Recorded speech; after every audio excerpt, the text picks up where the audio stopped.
Haleluya.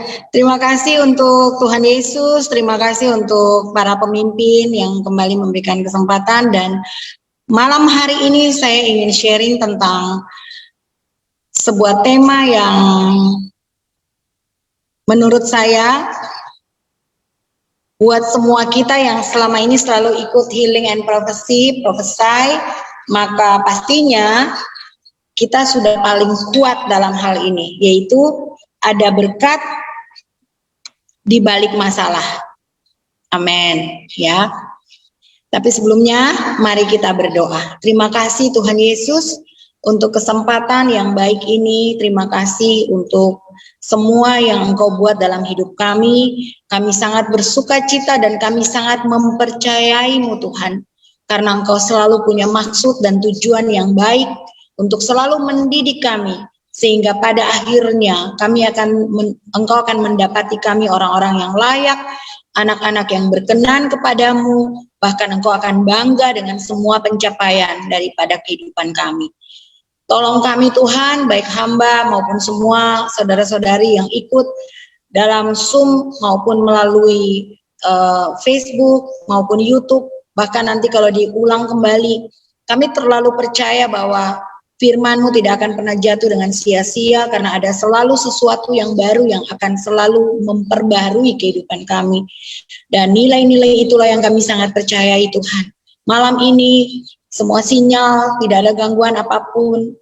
Biarlah Tuhan ada di tengah-tengah kami, berkati, urapi, dan perkataan Tuhanlah yang mampu untuk merubah semua keberadaan kami.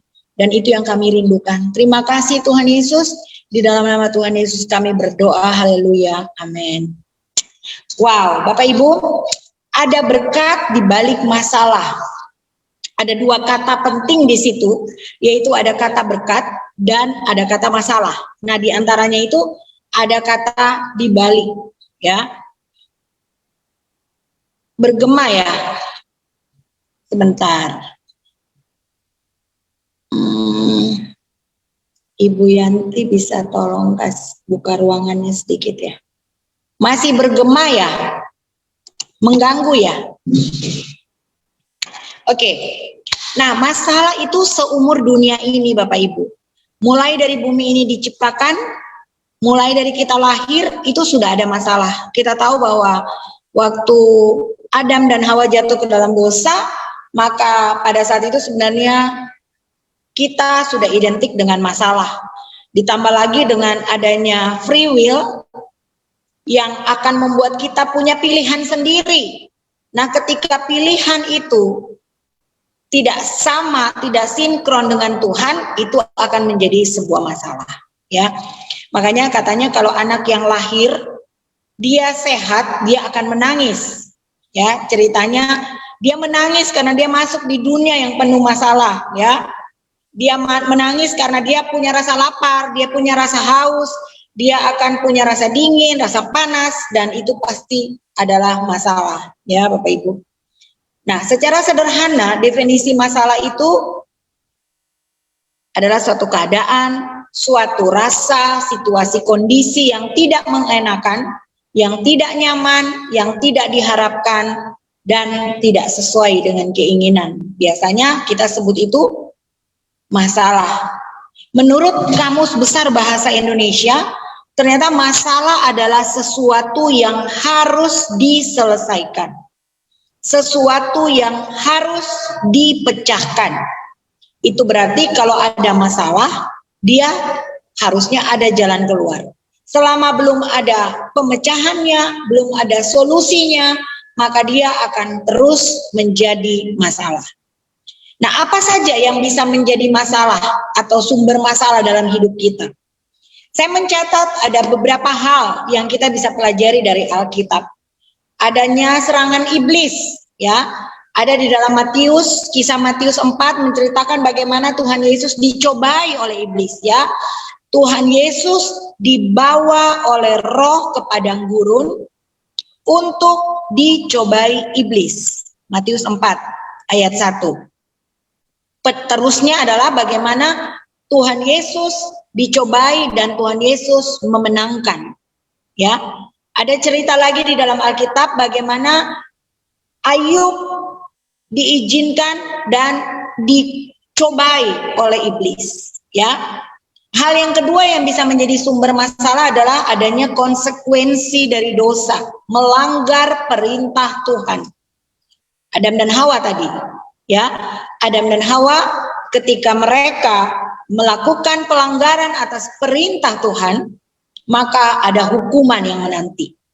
Saat-saat ini kita sedang baca kisah raja-raja, ya, kalau sesuai dengan bacaan tahunan, dan ada begitu banyak cerita raja-raja Israel yang gagal, ya. Mereka dipilih Tuhan, tetapi dalam perjalanannya ternyata yang terjadi adalah mereka menyakiti hati Tuhan. Ada kutuk, ada hukuman, ada kematian yang langsung terjadi. Wow.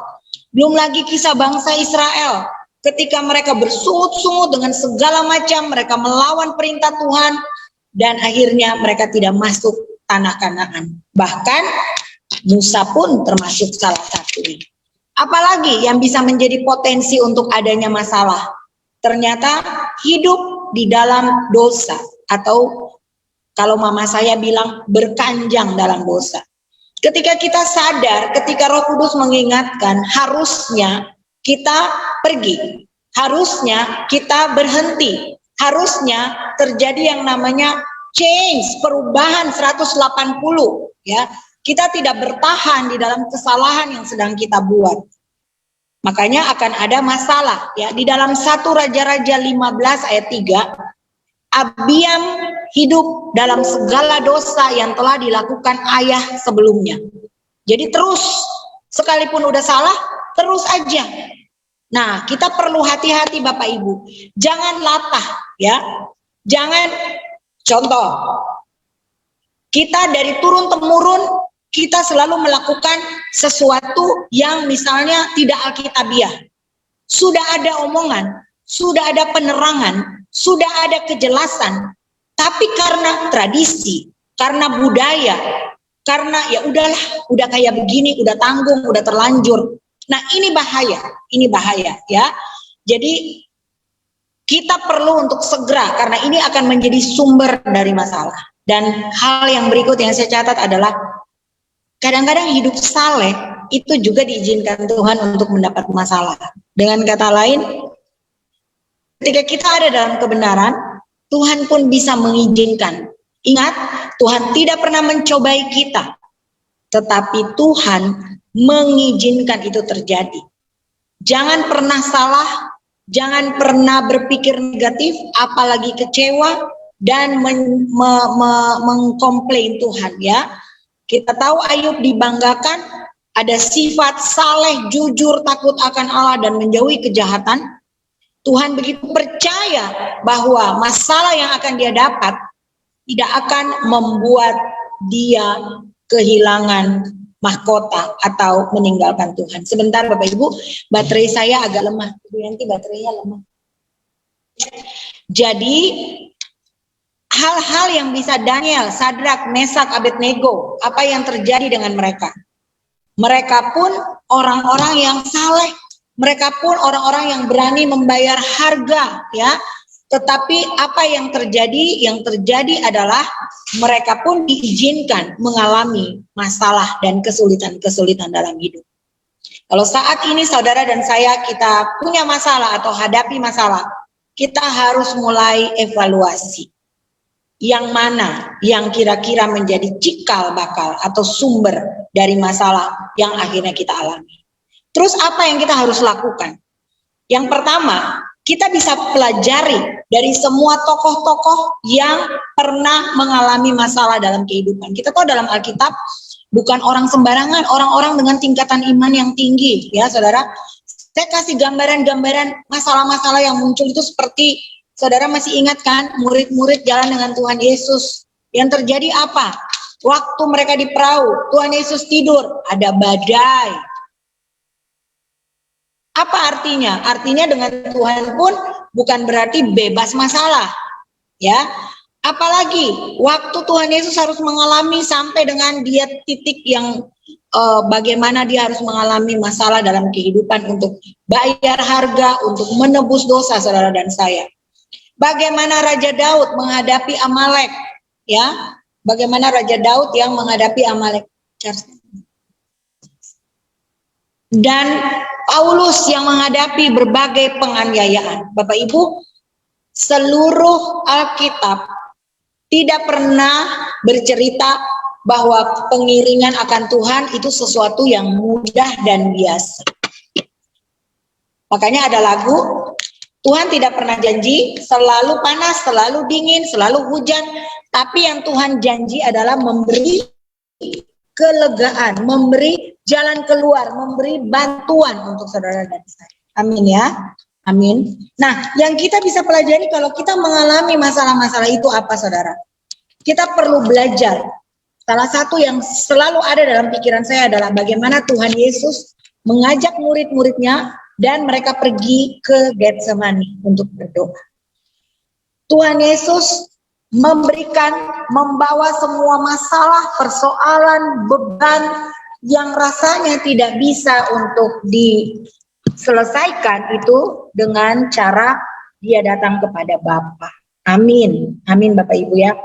Tuhan Yesus datang, Tuhan Yesus doa. Itu berarti hal pertama yang Bapak Ibu dan saya bisa lakukan adalah kita berdoa. Kita datang dan kita berdoa kepada Tuhan, ya. Kita datang dan kita berdoa kepada Tuhan. Tuhan Yesus memberikan contoh bagaimana terjadi sesuatu waktu Tuhan Yesus datang ke Getsemani. Nah, saya mau kasih gambaran gini, kadang-kadang kita itu bilang berdoa. Tapi setelah selesai berdoa, gak ada yang terjadi. Harusnya, mungkin masalahnya masih ada, tetapi sesuatu harus terjadi di dalam diri kita. Sesuatu harus terjadi di dalam pikiran kita. Sesuatu harus terjadi di dalam roh kita. Karena itu yang terjadi dengan Tuhan Yesus. Dia ulang terus perkataannya, seandainya cawan ini lalu, sampai dia punya kekuatan dan dia bilang, ayo saya siap. Matius 11 ayat 28 dikatakan, marilah kepadaku semua yang letih lesu. Matius 11 ayat 28. Semua yang letih lesu, semua yang berbeban berat, aku akan memberi kelegaan kepadamu. Normalnya waktu berdoa itu kan kita datang. Semua yang datang dengan beban, dengan masalah, harusnya ada kelegaan. Kenapa? Karena waktu datang kepada Tuhan terjadi yang namanya pertukaran kekuatan.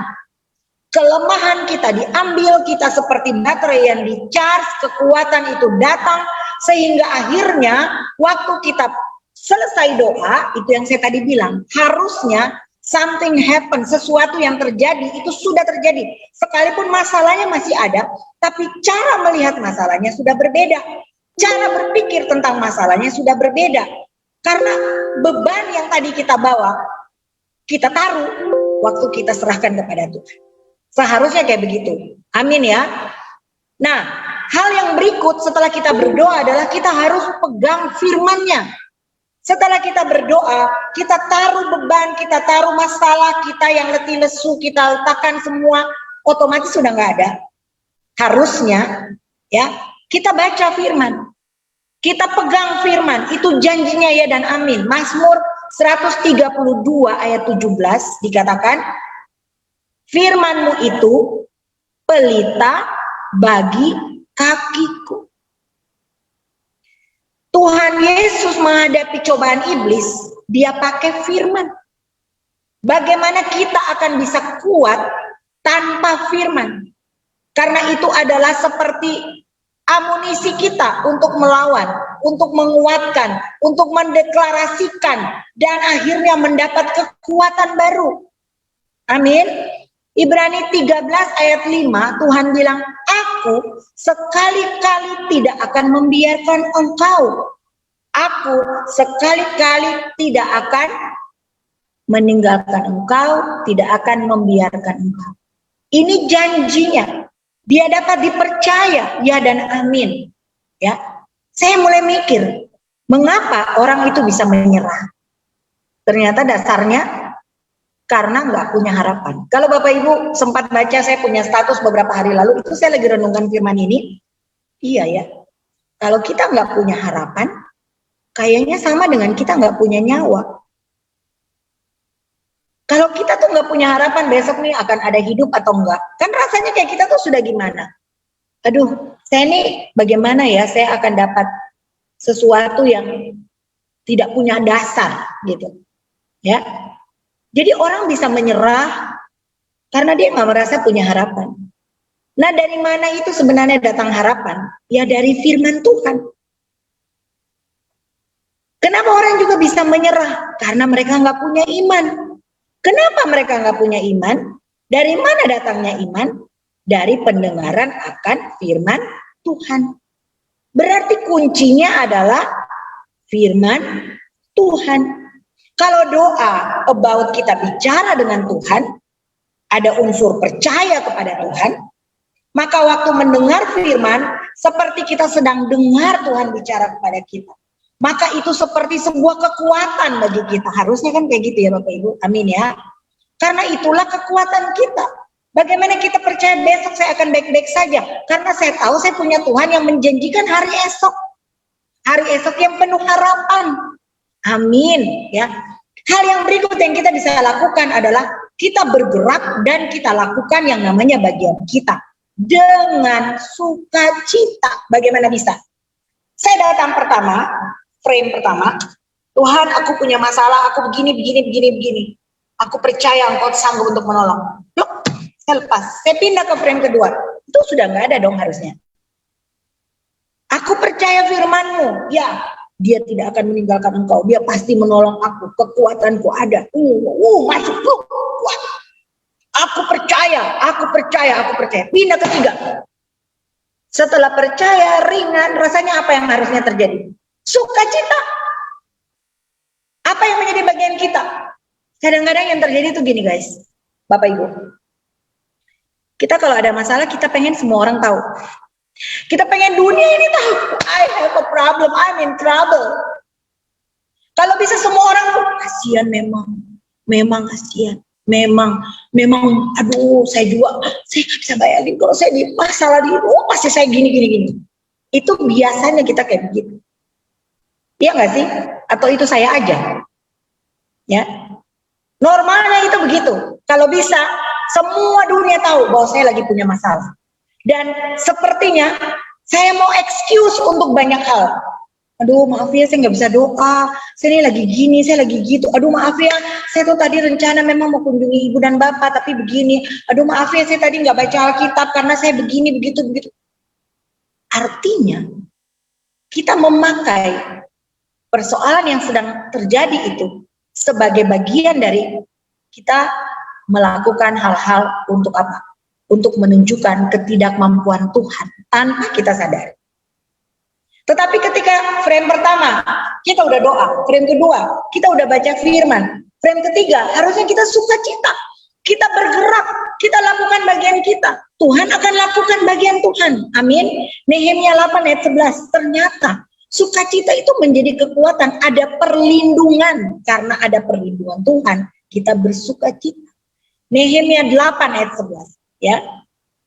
Kalau di dalam malah di dalam Nehemia 8 ayat 11 itu dibilang begini, bangun, makan yang kenyang, pokoknya yang enak-enak. Kenapa? Karena sukacita, karena Tuhan adalah perlindunganmu. Amin Bapak Ibu. Amin. Sukacita Tuhan adalah perlindungan. Jadi kita perlu percaya dan bersukacita. Kalau nggak maju-maju, datang ke Tuhan masih tetap enggak rasa berat, lihatnya ke masalah. Padahal harusnya udah selesai lihatnya. Sekarang ke Tuhan, tinggal tunggu kairosnya Tuhan, tinggal tunggu waktu. Tuhan bilang selesai, buahnya sudah matang. Aku udah menemukan ketekunan, aku udah dapat kesabaran, aku udah lihat nilai ilahi yang keluar dari masalah yang sedang engkau alami hari ini. Itu harus Tuhan lihat. Itu baru yang namanya lulus. Amin. 1 Tesalonika 5 ayat 16 harus menjadi gaya hidup lifestyle kita. Apa itu? bersukacitalah senantiasa. Harus menjadi lifestyle Bapak Ibu, Saudara dan saya. Apa itu? Bersukacitalah senantiasa. Kenapa? Karena tanda sukacita kita pasti bisa apa? Mengucap syukur. Orang yang mengucap syukur adalah orang yang bilang begini, Tuhan, aku setuju dengan engkau. Yang engkau lagi lakukan nih, aku setuju dengan engkau. Aku lagi sakit nih, aku setuju dengan engkau. Aku lagi miskin nih, aku setuju dengan engkau. Aku lagi dibodohin orang, dirugikan orang. Saya memang baru lagi dirugikan orang, saudara. Saya beli spray online dan ya ternyata itu fiktif. Saya suruh teman saya di Jakarta cek Mangga 2, ternyata itu cuma ruko dan kosong. Terus saya mesti gimana, saudara? Jadi saya berdoa saja. Ya, jadi sukacita saja. Karena apa? Ya bodoh sendiri gitu loh, tidak mengecek. Tapi sukacita sajalah, mau diapain? Gitu, ya.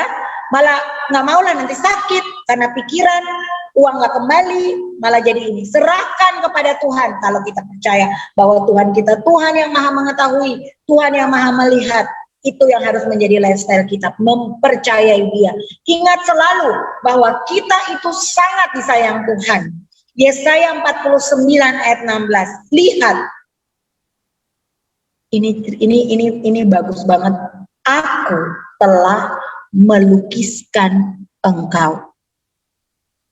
Yesaya 49 ayat 16. Lihat, aku telah melukiskan engkau di telapak tanganku. Menurut saudara, kata aslinya itu bukan dilukiskan, tapi diukir. Kalau sampai diukir artinya apa? Berdarah enggak? Pasti berdarah. Segitu berartinya saudara dan saya di dalam pandangan Tuhan. Wow. Jadi tidak ada alasan untuk kita untuk menyerah, untuk tidak mempercayai Tuhan. Hal berikut yang kita harus lakukan. Pertama, kita doa, kita serahkan letih lesut, beban berat. Yang kedua, kita baca Alkitab. Ada benih firman di situ, ada harapan di situ, ada iman di situ. Baca firman itu. Yang ketiga, sukacita, bergerak, lakukan bagian kita. Tuhan lakukan bagian Tuhan. Dan ini yang paling keren, guys, Bapak Ibu. Kita harus menjadi saksi. Kita harus menjadi berkat. Kita harus menjadi perpanjangan tangan Tuhan. Waktu saya dibebaskan dari satu persoalan, maka saya akan bisa menjadi orang yang bersaksi bagi orang yang punya masalah yang sama. Beberapa hari ini saya punya pergumulan dengan anak saya yang bungsu, dan jujur itu sangat mengganggu kejiwaan saya. Saya merasa gagal, saya tidak bisa berkomunikasi, saya seperti ada tembok saya nggak bisa tembus, ya. Dan saya sangat terganggu sampai saya bilang, aku nih nggak layak untuk sharing firman. Aku kayak nyanyi pun mau ada di dalam pelayanan profetik, aku udah mulai ngerasa minder. Saya tahu, saya nggak boleh seperti itu. Tapi saya sedang mengalami itu. Dan saya bersyukur, saya tidak ngomong kepada orang yang salah. Makanya Bapak Ibu kalau punya masalah, ada sesuatu, jangan bicara dengan orang yang salah. Kita bisa jadi orang yang punya keputusan yang salah. Saya sempat ngomong dengan kakak saya, Ibu Bella. Saya sempat ngomong dengan Ibu Leni. Dan mereka selalu bilang bahwa jangan terintimidasi untuk hal-hal itu. Jadi yang terjadi adalah kemarin saya masuk kantor, Ibu Leni WA saya, Bu Yoma, tolong nanti ada yang mau konseling. Oke Bu, nomor teleponnya sudah dikasih, saya WA, Bu, saya bisa telepon Ibu sekarang, saya telepon. Dan Bapak Ibu tahu, hal yang pertama ibunya bilang gini, Ibu, saya punya masalah dengan anak saya. Dan waktu ibunya bercerita, saya seperti sedang melihat persoalan saya. Keren.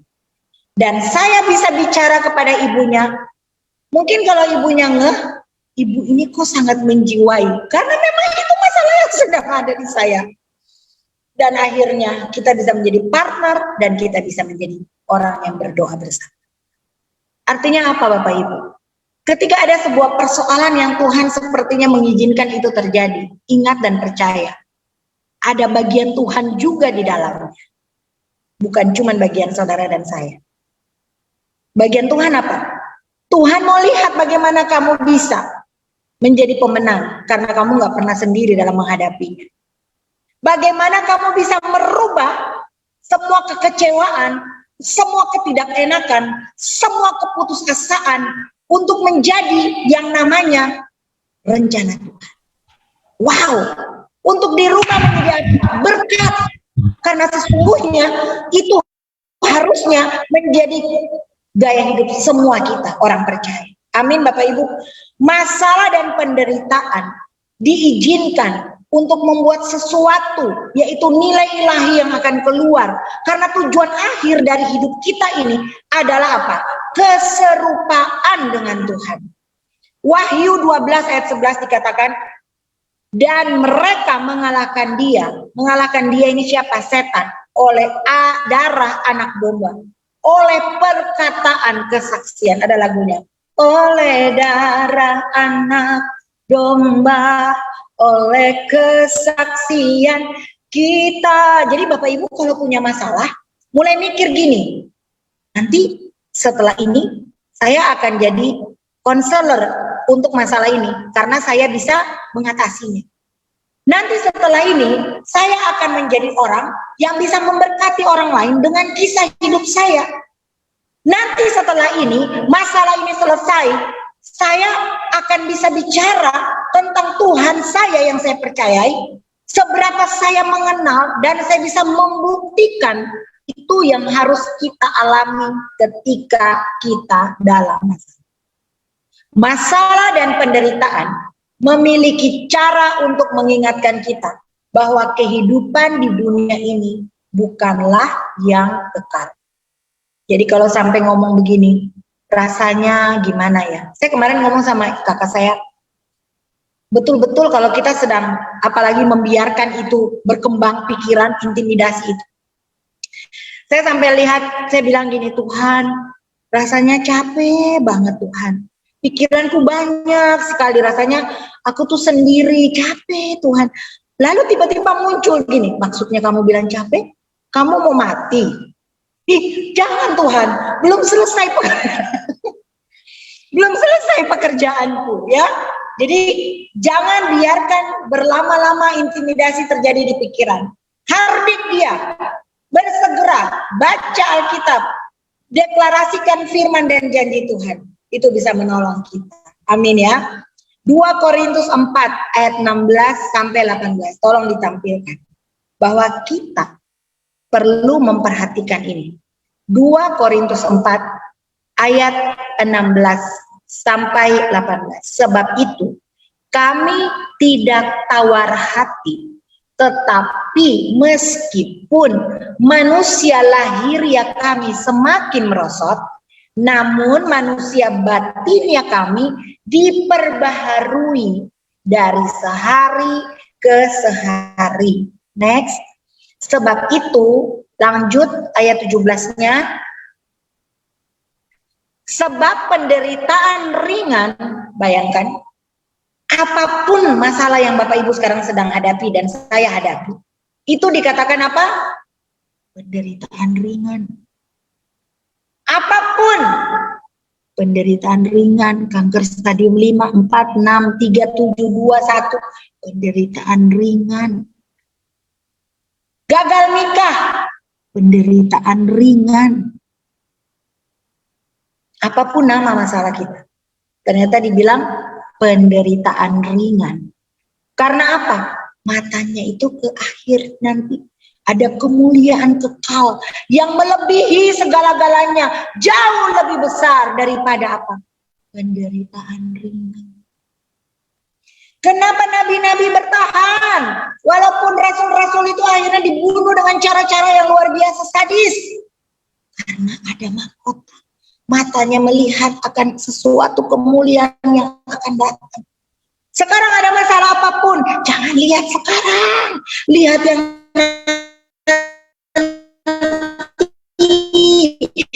sekarang ini harus jadi pemenang, maju sampai pada akhir.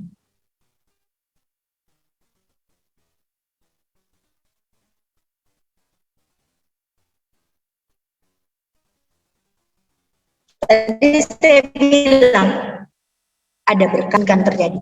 Ternyata Tuhan ingin mengarahkan saudara dan saya. Amsal 20 ayat 30. Kadang perlu cara yang menyakitkan supaya kita berubah. Kemarin waktu saya tidak bisa nembus bicara dengan anak saya, tapi tadi malam akhirnya dia tiba-tiba bilang dia minta maaf. Saya masih diam, tapi saya merasa itu sebuah perubahan, sekecil apapun itu perubahan. Yang tadinya dia tidak pernah minta maaf, dia tidak mau tahu, dia cuma diam. Tapi semalam dia bilang maaf. Ya, dikatakan begini, bilur-bilur yang berdarah membersihkan kejahatan, dan pukulan membersihkan lubuk hati. Kalau sampai berdarah-darah, kalau sampai harus menderita, ada tujuan Tuhan arahin kita. Mungkin kita udah keluar balik. Apalagi berkat yang kita akan dapat dari masalah. Tuhan ingin menggunakan masalah itu untuk menginspeksi kita. Tiba-tiba dia datang, dia lihat. Yakobus 1 ayat 2 dan 3. Penderitaan yang kita alami itu biasa. Yakobus 1, saudara-saudara, anggaplah sebagai sesuatu kebahagiaan apabila kamu jatuh ke dalam berbagai-bagai pencobaan. Ini berkat, sebab kamu tahu bahwa ujian terhadap imanmu itu menghasilkan ketekunan. Dan ayat berikutnya, boleh tambah satu lagi ayatnya, dan biarlah ketekunan itu memperoleh buah yang matang, supaya kamu menjadi sempurna dan utuh dan tidak kekurangan sesuatu. Itu kerinduan Tuhan. Dia izinkan kita mengalami masalah. Dia izinkan keadaan-keadaan yang tidak mengenakan terjadi dalam hidup kita. Karena ada tujuan untuk membawa kebahagiaan bagi kita. Tuhan ingin memperbaiki kita. Mazmur 119 ayat 71 sampai 72.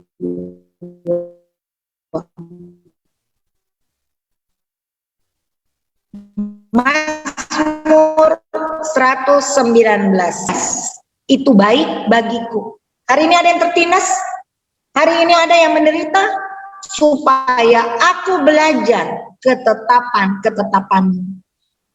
Jangan tertindas lari mabok, jangan tertindas lari narkoba, jangan tertindas lalu masa bodoh. Tapi di sini dibilang bahwa aku tertindas baik bagiku, supaya yang harus dilakukan yang tadi berdoa, baca firman, sukacita, bahwa aku tertindas baik bagiku supaya aku belajar ketetapan-ketetapan. Wow, ya. Tuhan ingin memperbaiki saudara dan saya. Yang berikut, Tuhan ingin melindungi kita. Kadang-kadang kita nggak sadar kita udah keluar dari jalur, dari panjang tangan Tuhan untuk menolong, panjang tangan Tuhan untuk memberkati. Dia perlu bawa dan memperbaiki, dia perlu melindungi. Kejadian 50 ayat 20 sampai 21. Ini kisah tentang Yusuf. Bagaimana dia akhirnya mengampuni kakak-kakaknya. Dia bilang, memang kamu telah mereka-reka yang jahat, tetapi Tuhan telah mereka-rekanya untuk kebaikan. Wow, apapun itu saudara yang dan saya sedang alami saat ini. Lihat bahwa ada Tuhan, ada tujuan Tuhan untuk semua ini bagi hidup kita. Tuhan ingin melindungi kita. Sekalipun itu orang jahat, saudara-saudaranya mereka-rekakan yang jahat. Tapi yang terjadi, Tuhan mereka-rekakan bagi kebaikannya. Dan yang berikut yang bisa dicatat, kalau mau dilantetin banyak banget ya, bahwa ada berkat di balik masalah. Tuhan ingin menyempurnakan kita. Tuhan ingin menyempurnakan saudara dan saya. Supaya apa? Supaya kita menjadi sempurna. Tuhan ingin menyempurnakan kita. Tuhan itu lebih tertarik kepada karakter kita. Roma 5 ayat 3 sampai 4. Roma 5 ayat 3 sampai 4. Tuhan gak peduli, tidak tertarik dengan hal-hal uang, berkat, tapi hal-hal yang berhubungan dengan karakter. Makanya suka dibilang begini, waktu kita lagi doa minta masalah, kita selalu ingin cepat-cepat berakhir. Tapi kenapa Tuhan itu tenang? Karena yang Tuhan nikmati apa? Yang Tuhan sedang nikmati adalah supaya kita lebih punya karakter Tuhan. Hasil terlalu gampang Bapak Ibu. Tapi yang Tuhan mau untuk kita disempurnakan dengan karakter Tuhan. Roma 5 ayat 3 sampai 4. Dan bukan hanya itu saja, kita malah bermegah juga di dalam kesengsaraan kita. Karena kita tahu bahwa kesengsaraan itu menimbulkan ketekunan. Inilah yang namanya kesempurnaan. Ketekunan menimbulkan tahan uji. Amin. Dan tahan uji menimbulkan pengharapan. Wow Bapak Ibu, Tuhan itu sedang bekerja dalam hidup kita. Bapak Ibu mau percaya atau tidak, mau menyadarinya atau tidak, tapi yang jelas Tuhan itu sedang bekerja di dalam kita. Seperti ada cerita waktu ada seorang staf di kantor, dia diajak sama bosnya untuk menandatangani gratifikasi, apa namanya itu, menandatangani, pokoknya di-upgrade nilai-nilai dari kontrak. Dia tidak mau, akhirnya dia dipecat. Waktu dia dipecat, tidak mengenakan. Masalah buat dia karena kehilangan pekerjaan. Tetapi yang terjadi apa? Akhirnya ketahuan, orang itu ditangkap polisi. Tuhan melindungi dia dengan tidak masuk penjara. Kadang-kadang jangan cepat-cepat komentar, jangan cepat-cepat protes, jangan cepat-cepat menyalahkan Tuhan. Sabar. Siapa tahu lewat berbagai masalah yang sedang diizinkan Tuhan, Tuhan sedang melakukan sesuatu untuk kita. Amin Bapak Ibu. Amin Bapak Ibu. Saya punya sebuah cerita. Ada seorang laki-laki, dia masuk di sebuah kafe. Lalu dia cerita-cerita lucu. Dia cerita-cerita lucu. Orang-orang semua ketawa rame. Beberapa waktu kemudian, dia ulang lagi ceritanya. Ya, beberapa aja yang terjadi. Beberapa waktu kemudian, dia ulang lagi cerita lucu itu. Dan apa yang terjadi? Tidak ada lagi yang tertawa. Ya, mereka udah tahu, mereka udah tidak tertawa. Lalu laki-laki itu ngomong begini. Untuk sebuah lagu lucu, cerita lucu, kita tuh nggak bisa tertawa berkali-kali waktu diceritakan. Tapi kalau untuk sebuah cerita sedih, kita nangis berhari-hari karena cerita sedih itu. Padahal saya bilang, inilah yang menjadi ayat tema saya. Kita tahu sekarang bahwa Allah turut bekerja. Roma 8:28. Allah turut bekerja dalam segala sesuatu. Amin. Dalam segala sesuatu baik, dalam segala sesuatu tidak baik, dalam segala sesuatu mengenakan, tidak mengenakan, sukacita, dukacita, every apapun. All untuk mendatangkan kebaikan. Masalah apapun saat ini yang sedang kita alami. Coba duduk lalu bilang, kebaikannya apa ya? Ada kebaikan apa ya? Nggak nemu. Berdoa, puasa, karena ada hal-hal yang harus diselesaikan dengan puasa. Cari, karena pasti ada kebaikan. Kalimat ini dimulai dengan kita tahu sekarang. Artinya apa? Sudah alami belum? Sudah alami. Allah turut bekerja dalam segala sesuatu untuk mendatangkan kebaikan bagi mereka yang mengasihi Dia, yaitu mereka yang dipanggil sesuai dengan rencana.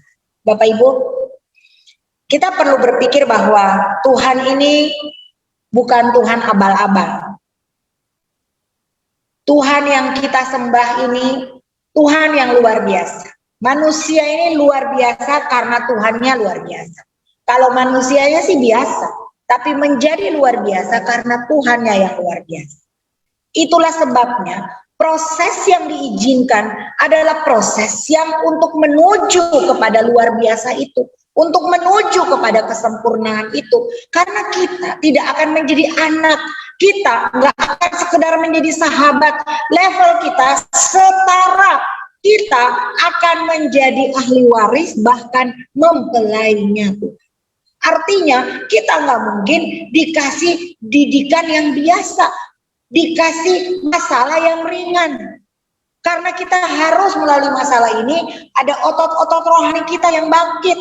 Makanya mulai dari coba 1, lulus, dapat ujian berikut, naik 2, lulus, dapat ujian lagi. Jangan tengking. Jangan malah bilang, aku tolak. Terus ceritanya sentimentalin dia, sedih, menangis karena masalah. Ingat, di atas langit ada langit. Masalahmu belum sebesar masalah Tuhan Yesus yang mengorbankan tubuh jiwa roh, disiksa, dianiaya demi orang-orang yang dia juga nggak yakin apakah mereka mengasihi dia, tapi dia tetap percaya karena kasihnya. Hari ini kalau Bapak Ibu sedang sakit, sakit parah, sakit biasa. Hari ini kalau Bapak Ibu sedang dianiaya orang, tersiksa, terzolimi, tersinggung.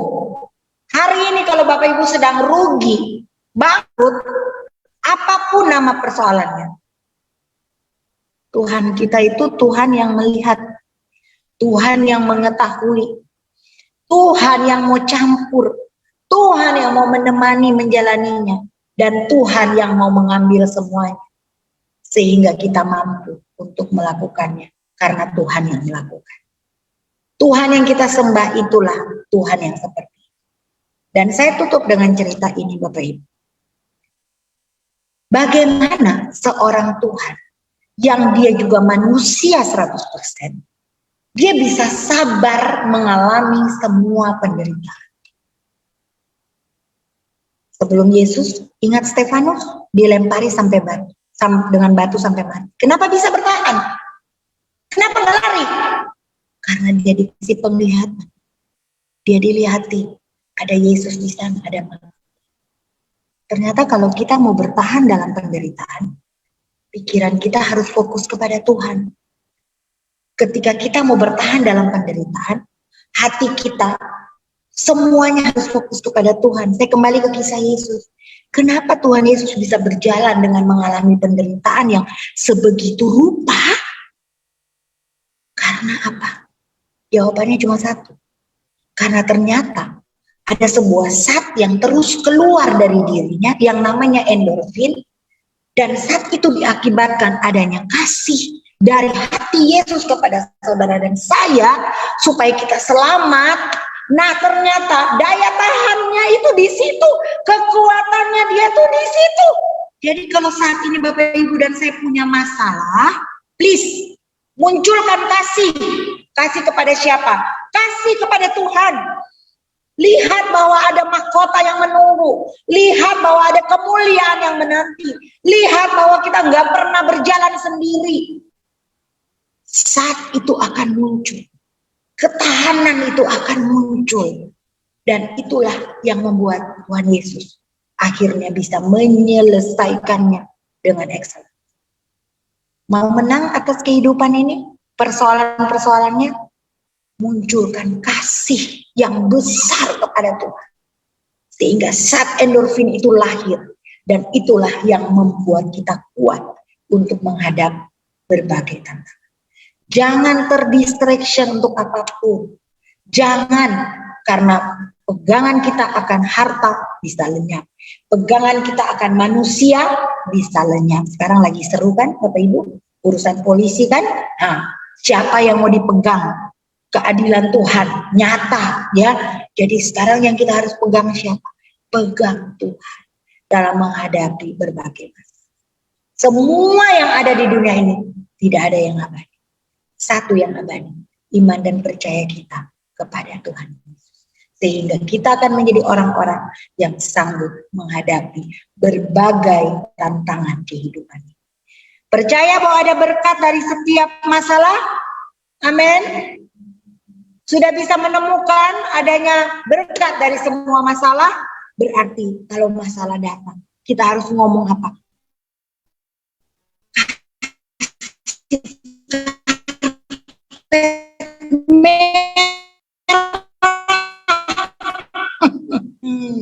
Kasih karpet merah. Buat apa karpet merahnya? Kasih karpet merah supaya bisa menjadi bukti kepada Tuhan bahwa masalah yang Tuhan izinkan ini akan membuat saya menjadi orang yang bertahan. Saya akan memenangkan masalah ini. Saya akan merubah kutuk ini menjadi berkat. Saya akan merubah padang gurun ini menjadi kebun buah-buahan. Saya akan merubah masalah ini menjadi ajang promosi, menjadi ajang berkat, menjadi ajang untuk Tuhan mempercayai hal-hal yang lebih. Terima kasih buat Bapak Ibu. Tuhan Yesus memberkati. Saya kembalikan kepada